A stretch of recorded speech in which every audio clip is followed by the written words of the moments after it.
आंदोलन आहे या सगळ्या गोष्टींकडे. काय प्रत्येक आई वडिलांचा मुलगा हा काही नीट परीक्षेला बसला नव्हता. तिथे आलेले सगळेच विद्यार्थी हे काही नीटचे विद्यार्थी नव्हते. पण जे विद्यार्थी जे तरुण तिकडे जे आले होते तो त्यांच्यामधला जो राग आहे तो मला असं वाटतं सगळा सभोवतालचा सगळा राग तिकडे बाहेर आला आणि तो ह्याच्या पुढे अजून जोरात जास्ती मोठ्या पद्धतीने बाहेर येईल. म्हणजे जंतर मंतरवरती झालेलं आंदोलन ही सुरुवात आहे. कळलं का? ते आत्ता आंदोलन शांत आहे किंवा परंतु राग सरकारबद्दलचा राग ज्या वेळेला अशा प्रकारे बाहेर येतो कारण हे आंदोलन घराघरात शिरलं.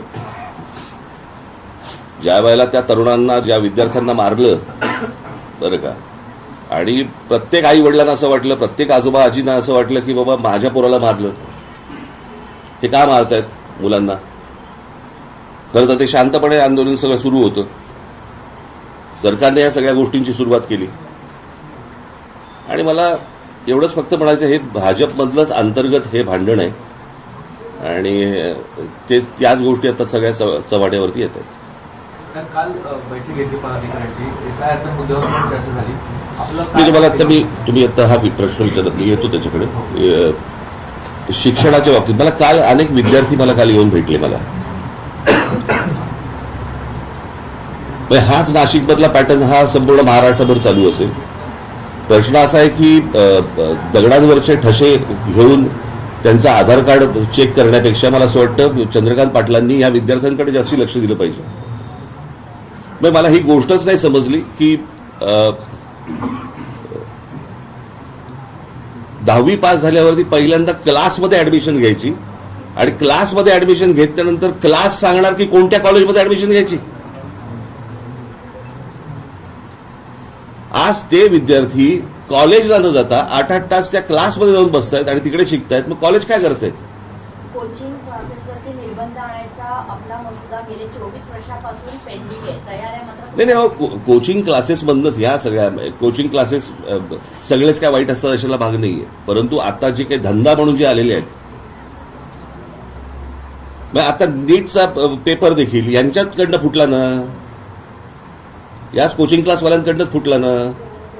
आतापर्यंत जेवढे पेपर फुटले या कोचिंग क्लासवाल्यांकडनं फुटले ना. मग प्रश्न असा आहे की ते निलकणी आणून तिथे आता काहीतरी त्या निलकणींना आणले वरती त्यांनी मला असं वाटतं या क्लासेसवरती पहिल्यांदा लक्ष दिलं पाहिजे.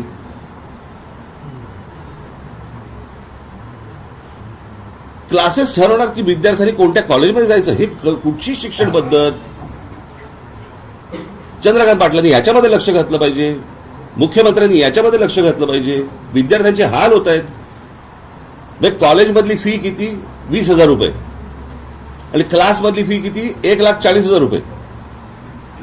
म्हणजे क्लासेस आणि कॉलेज यांच्या संगनमतानेच ह्या सगळ्या गोष्टी होत आहेत. क्लासेसवाले कॉलेजवाल्यांना पैसे पुरवत असणार. क्लासमध्ये 8-8 तास गेल्यानंतर कॉलेजमध्ये अटेंडन्स कसा लागतो?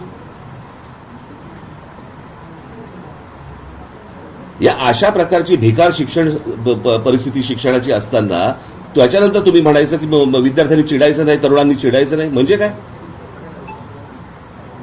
काल मला काही विद्यार्थी मला इतकं वाईट वाटलं. मला त्यांनी विचारलं साहेब परत नीटचा पेपर नाही ना फुटणार. नाही एवढी आज तिथे एक मुलगा मला मी त्या मुलाचं नाव काल त्याचे घरचे येऊन गेले ज्याने आत्महत्या केली. यश गोसावी. त्या मुलाने आत्महत्या केली. ज्या 21 विद्यार्थ्यांची नावं आहेत आत्महत्या केलेल्या ह्याच्यामध्ये त्याच्यामध्ये त्या यशचं नाव नाहीये.